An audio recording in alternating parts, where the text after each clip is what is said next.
Welcome back everyone. And যারা first time এই চ্যানেলে, thanks for dropping by. আমি Saim Khan and I discuss about personal finance, investing and all the good stuff. আর আজকে কথা বলবো compounding নিয়ে। Compounding কি এবং theoretical versus real data analysis. So make sure you watch till the end কারণ অনেক information থাকবে এই ভিডিওতে। আচ্ছা, আমরা সবসময় শুনে থাকি যে যদি আমরা স্টক মার্কেট ইনভেস্ট করি আর প্রত্যেক বছর 10% করে রিটার্ন পাই তাহলে আমরা একটা কম্পাউন্ডিং এফেক্ট পাবো, তাই না? তো এইটা অ্যাকচুয়ালি মানেটা কি? এই ম্যাজিক বা এই যে কম্পাউন্ডিং এফেক্ট এটা কি আসলেই সম্ভব? এখন আপনারা বলবেন যে ভাই রিয়ালিটি আর থিওরির মধ্যে অনেক তফাৎ। ওয়েল তফাৎ আছে, বাট সব কিছু জানবো এই ভিডিওতে।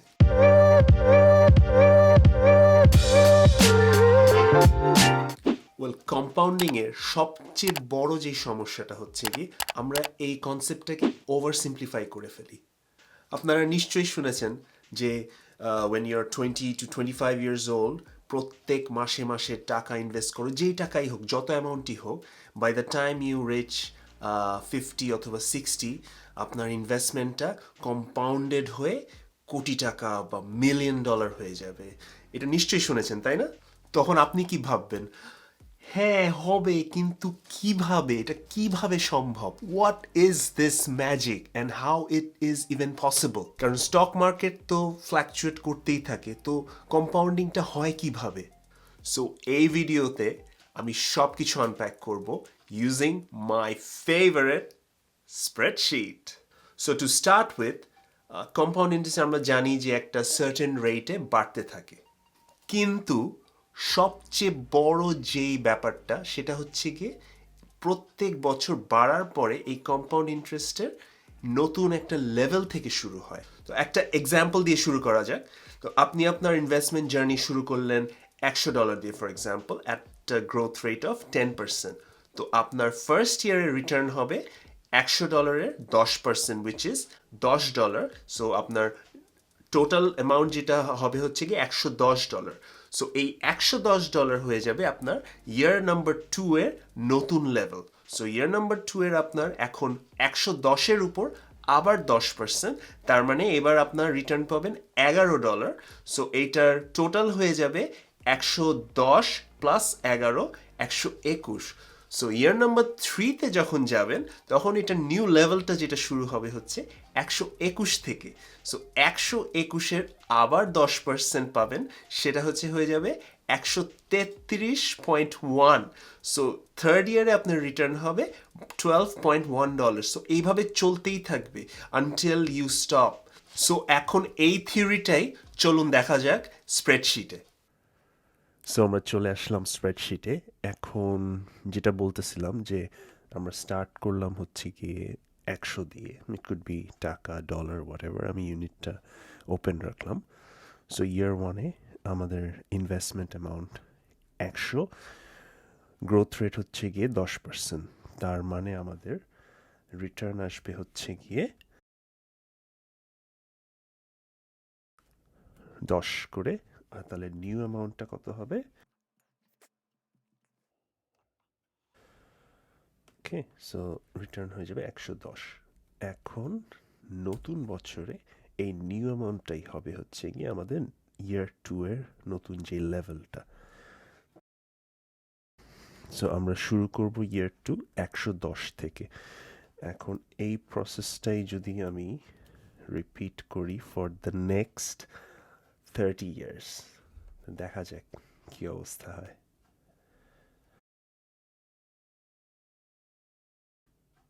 এখনো কিছু না, এখন দেখেন, wow, can you see that, the magic?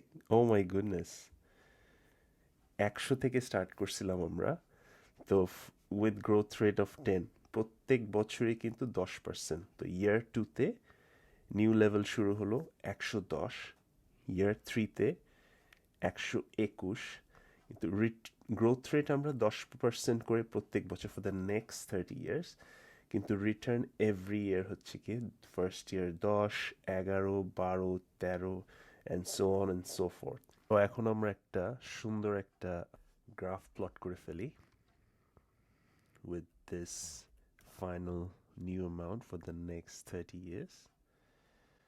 ঠিক আছে? Whoa, boom. দেখছেন সুন্দর একটা exponential graph হয়ে গেল. First 9 years, in fact 10 years, it's almost flat. তো আপনি আসলে $100 বা $100 যে আপনি ইনভেস্ট করলেন প্রথম 9 থেকে 10 বছর বুঝতেই পারবেন না এটার যে কিছু একটা হচ্ছে, কিন্তু আপনি জাস্ট নাম্বারস যদি দেখেন, হ্যাঁ 100 থেকে স্টার্ট করছেন, 110 সেকেন্ড ইয়ার এরকম করতে করতে আপনি কিন্তু 9th ইয়ারে যে ডাবল হয়ে গেছে আপনার 100 থেকে 214। কিন্তু যেহেতু ভিজুয়ালি কিন্তু এটা বোঝা যাচ্ছে না, তো এই জন্য আমরা ওই জিনিসটা অত পাত্তা দিই না। কিন্তু দেখেন 15 বছর থেকে it just takes off this, এই এক্সপোনেনশিয়াল যেই মোমেন্টামটা, this will just blow your mind. এইটা তো গেল থিওরি। এখন আপনারা বলবেন যে হ্যাঁ এটা থিওরিতেই সম্ভব, আপনি সুন্দর করে স্প্রেডশিটে আঁকলেন, সুন্দর একটা গ্রাফ হয়ে গেল। এখন আমরা যাব অ্যাকচুয়াল ডাটাতে। Let's go. এই স্প্রেডশিটটা আমি ক্রিয়েট করছি উইথ অ্যাকচুয়াল ডাটা, তো আমি এটার লিঙ্কটা দিয়ে দিব। এটা হচ্ছে কি আপনার S&P 500 এর গত 30 বছরের ডাটা। সো S&P 500 আপনারা হয়তো জানেন যে US এর সবচেয়ে বড় 500 কোম্পানির ইন্ডেক্স, যেটা সেটাকে ট্র্যাক করে। এর একটা কুইক ডেমো দিই যে আমি এটা কিভাবে S&P 500 এর অ্যাকচুয়াল ডাটাটা আমি কালেক্ট করছি। আমি আপনাদের লিঙ্কে নিয়ে যাচ্ছি, অফিসিয়াল ডাটা। সো 100 আমি 30 বছর, সো আমি 1993 থেকে স্টার্ট করছিলাম। So 9.76, 9.8 per year return from 1993, পুরা 30 বছরের ডাটা এখানে আছে। স্প্রেডশিটে ইনপুট করে প্রত্যেক বছরের, সো ইয়ার 1993 প্রত্যেক মাস, জানুয়ারি ফেব্রুয়ারি থেকে শুরু করে ডিসেম্বর, এবং এইভাবে করতে করতে আপনার 2022, অ্যাকচুয়ালি আই এম সরি 2022 পর্যন্ত। তো আমি পুরা ডাটাটা এই স্প্রেডশিটে, আমি র ডাটাটা এখানে দিয়ে দিছি। এখন এই স্প্রেডশিটটা দেখে ভয় পাওয়ার কিছু নাই, কারণ এখন দেখেন যে আপনি অ্যাকচুয়াল যেহেতু ডাটা অনেক সবুজ লাল আছে, তো এই সবুজ লাল দেখে ভয় পাওয়ার কিছু নাই, আমি সব কিছু এক্সপ্লেন করবো আপনাকে। 1993-তে জানুয়ারি মাসে আপনার রিটার্ন আসলো 1.72%, ফেব্রুয়ারিতে আসলো 2.15%, আবার মার্চ মাসে পড়ে গেছে, ওটা হয়ে গেল 1.34%। তো এইভাবে উপর নিচ হচ্ছে every month of every year. তো এইভাবে করে আমাদের অ্যানুয়াল রিটার্ন এন্ড অফ 1993 হলো 9.83%। তো এরকম করে 1994-এ 1.25%। তো এই যে ছোট ছোট আপস অ্যান্ড ডাউনস, এইগুলা কিন্তু পার্ট অফ দ্য প্রসেস। তো এরকম করে প্রত্যেক বছর পার করতেছি আমরা না। এইটা হচ্ছে রিয়েল লাইফ। আপনি 2002-তে অলমোস্ট 12% লস, এরকম করে করে 2008 অবভিয়াসলি গ্লোবাল ফাইন্যান্সিয়াল ক্রাইসিস, ওই সময় -34.59%, আবার পরের বছর দেখেন 42.9% প্রফিট। এই জিনিসটাই বুঝতে হবে, এই জিনিসটা যে কত ইম্পর্টেন্ট। আপনার 1 বছর 2 বছর ধরে রাখলে হবে না। Investment is all about the long run. আমি এই স্প্রেডশিটটা ক্রিয়েট করছি হচ্ছে based on the percentage value Returns of this spreadsheet. তো এইটা তো আমি দেখাইছি যে অ্যাকচুয়াল ডাটা থেকে, তো এইটার যে পার্সেন্টেজ ভ্যালু, এটার ডলার ভ্যালুগুলো আমি আরেকটা স্প্রেডশিটে, এই দিস স্প্রেডশিটে অ্যাকচুয়াল ডাটাটা প্লট করলাম। তো বেসড অন জানুয়ারি মাসের 1993 জানুয়ারি মাসের রিটার্ন হচ্ছে 1.72, এরকম করে বাড়তেছে কমতেছে। তো ওভারঅল অ্যানুয়াল রিটার্ন 9.83%। আর সো ওই বছরের ডিসেম্বরে 1.74%। তো দেখেন আপনি ডিসেম্বরে এসে আমার রিটার্ন হলো, বছর শেষে রিটার্ন হলো 111.7, ওয়ারাজ আমাদের এক্সপেক্টেড রিটার্ন ছিল 109.82, কারণ end of year return was 9.83%। So economy একটু ভালো করে দেখেন। So there is a difference. আর দেখেন টাইম লাইনের শেষে, সো 2022-তে যখন আসছি আমরা, তো এটা হয়ে গেল আলটিমেটলি 1664, আর এখানেও our এক্সপেক্টেডও 1664। তো পুরা আপনি সাইকেলটা দেখেন, প্রত্যেকটা বছর এন্ডে কিন্তু there is a difference। এই দুইটা কলম খেয়াল করেন।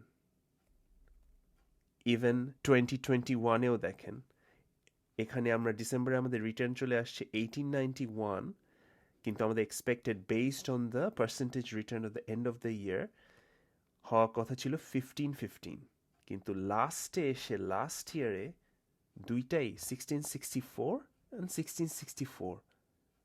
তো এই জিনিসটাই কিন্তু বুঝার একটা ব্যাপার, কারণ আপনাকে যখন কম্পাউন্ডিং মানুষ বুঝাবে তখন আপনাকে বলবে খুব সিম্পলিস্টিক টার্ম, যেটা আমি আগেই এক্সপ্লেন করছি, ওভার সিম্পলিফিকেশন করে কম্পাউন্ডিং। তো এই ওভার সিম্পলিফিকেশন কারণে আপনাকে বুঝাবে যে হ্যাঁ, আপনি 30 বছর আগে যদি 100 টাকা ইনভেস্ট করতেন, 30 বছর প্রত্যেক বছরে আপনি 10% রিটার্ন পাবেন, এবং আলটিমেটলি যে আপনার টাকা হয়ে যাবে 1664, কারণ প্রত্যেক বছর 10% করে পাচ্ছেন। কিন্তু দ্যাটস নট দ্য কেস। আপনি ক্লিয়ারলি দেখতে পারতেছেন দের ইজ এ ডিফারেন্স। প্রত্যেক বছরে উপর নিচ হচ্ছে। আপনি প্রত্যেক বছর 10 করে পাচ্ছেন না, আপনি কোনো বছর 10% পাচ্ছেন, কোনো বছর 20% লস হচ্ছে, এরকম করে উপর নিচ হতে হতে আলটিমেটলি যে আপনি CAGR, so CAGR, that's compounded annual growth of return, that is 10%. So কেগার, এখানে কেগারটা এক্সপ্লেন করে না মানুষ, আপনাকে জাস্ট বলে যে প্রত্যেক বছর আপনি 10% করে রিটার্ন পাবেন। অ্যাকচুয়ালি কেগার হবে আপনার 10% করে, এবং ওইটার ক্যালকুলেশন আমি এখন দেখাচ্ছি আপনাদের কীরকম। So কেগার is 9.83। সোর্সে যদি আমরা চলে যাই, তো এখানে আপনি দেখেন 1993 থেকে 2023। সো এই যে 9.7, 9.8 যে ভ্যালুটা, this is CAGR, compounded annual growth rate. CAGR formula যদি দেখেন আপনি, তো কম্পাউন্ডেড অ্যানুয়াল গ্রোথ রেট, তো এটা হচ্ছে গিয়ে আপনার ফাইনাল যে ভ্যালুটা, সো যেটা আমাদের স্প্রেডশিটে হচ্ছে গিয়ে 1664 divided by the initial balance, which is 100, to the power 1 by t, এখানে 1 by t হবে, t হচ্ছে গিয়ে টাইম ইন ইয়ার 30, আর -1 কারণ এটা পার্সেন্টেজে আপনি ক্যালকুলেশন করবেন, তো এই জন্য এখন আমি ওই ভ্যালুটা যখন এখানে স্প্রেডশিটে দিয়ে দিব, এটা আসবে 9.83। সো এই কেগারটা হচ্ছে গিয়ে আপনার একটা সিম্পলিস্টিক টার্মে বুঝানো যে প্রত্যেক বছরে আপনি রিটার্ন পাবেন 9.83%, which is clearly not the fact, কারণ আপনি তো দেখলেনই যে এখানে আমরা রিটার্ন পাচ্ছি এক এক বছরে এক এক রকম, কিন্তু এটার কম্পাউন্ডেড অ্যানুয়াল গ্রোথ রেট হচ্ছে গিয়ে 9.83%। সো এর কারণে আপনি আলটিমেটলি যে দুইটার রিটার্নই আপনি সেম দেখতেছেন, our expected versus the actual.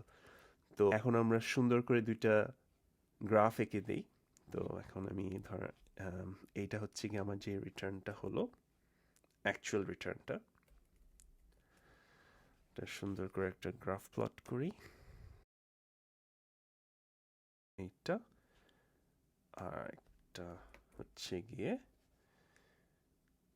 expected. So amazing, তাই না? কারণ দিস ওয়াজ দ্য থিওরি, যেটা আমরা আগেই দেখছি, স্মুথ একটা graph. This is not reality, this is just theory. This my friend is the reality. But the point is, আপনি ultimately কিন্তু সেম পয়েন্টেই যাচ্ছেন 30 বছর পর। হ্যাঁ, এরকম স্মুথ যাচ্ছেন না, আপস অ্যান্ড ডাউনস হচ্ছে, কিন্তু আলটিমেটলি যে আপনি ওই পয়েন্টেই রিচ করতেছেন, যেটা কম্পাউন্ডিংয়ের যেই অ্যাকচুয়াল কনসেপ্টটা, যে আপনার টাকা গ্রো হবে, কম্পাউন্ডেড হবে, কম্পাউন্ডেড হয়েছে, বাট অনেক আপস অ্যান্ড ডাউনস ছিল। So never expect this smooth graph. আপনি এখন যদি আপনি $100 বা হোয়াট এভার ডলার ইনভেস্ট করে আপনি, হ্যাঁ আমার প্রত্যেক বছর স্মুথলি এরকম বাড়তেই থাকবে, আর কোনো টেনশন নাই আমার লাইফে, ডোন্ট এক্সপেক্ট দ্যাট। এটা যদি এক্সপেক্ট করে থাকেন, you are setting yourself for disappointment. আর ইনফ্যাক্ট যখন এরকম ডাউন টাইম যাবে মার্কেটে, তখনই ইনভেস্ট করা ইজ দ্য কারেক্ট ডিসিশন। কারণ আপনারা হয়তো শুনছেন by the famous investor Warren Buffett said, be fearful when everyone is greedy and be greedy when everyone is fearful. তো এই টাইমে এই যে ডিপগুলাতে পিপল আর ফিয়ারফুল। তো এই টাইমে হচ্ছে কি আপনার কিনতে হবে। You have to get greedy when everyone else is fearful. Main যেই স্ট্রাগলটা, আমরা এই বাজে সময় ইনভেস্টেড থাকতে পারি না। আমার একটাই অ্যাডভাইস, আপনি যদি কম্পাউন্ডিংয়ের এফেক্ট চান, invest and just stay invested. You just have to stay invested. কারণ মেইন ম্যাজিকটা আপনি তখনই পাবেন যখন আপনি এই জায়গাতে যখন আপনি থাকবেন। এই জায়গাটা is the test of your patience. এবং এইখানে যখন আপনি একবার সার্ভাইভ করতে পারবেন, you will get the full benefit of compounding. And that, my friend, is the ultimate magic. And that's how the compounding will ultimately work for you. I really hope that this video was helpful. আর যদি নতুন কিছু শিখে থাকেন, share with your friends. Thank you so much, and I'll see you in the next one.